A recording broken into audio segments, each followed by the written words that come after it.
पनवेल शहरातील तक्का तसेच करंजाडे परिसरात घरफोडी करणाऱ्या तिघा सराईत गुन्हेगारांना पनवेल शहर पोलिसांनी ताब्यात घेऊन त्यांच्याकडून चोरीचा माल व रोख रक्कम हस्तगत केली आहे। शहरातील तक्का परिसरात आरोपी ललित शाही वय वर्ष 33, किशोर शाही वय वर्ष 29 व शेर बहादूर शाही वय वर्ष 35 यांनी आपसात संगमत करून जवळपास 60,88,000 रुपये किमतीचे सोन्याचे दागिने व रोख रक्कम घड्याळ घरफोडी करून चोरीस नेले होते।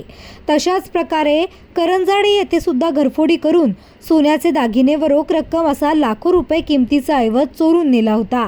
याबाबत तक्रार दाखल होताच वरिष्ठ पोलीस निरीक्षक नितीन ठाकरे यांच्या मार्गदर्शनाखाली पोलीस उपनिरीक्षक विनोद लबडे, पोलीस हवालदार परेश म्हात्रे, गंथडे, वायकर, दिवेकर, पोलीस नाईक सम्राट डाकी, विनोद देशमुख आदींच्या पथकाने आरोपींना ताब्यात घेऊन यांच्याकडून मोठ्या प्रमाणात चोरीचा माल हस्तगत केला आहे।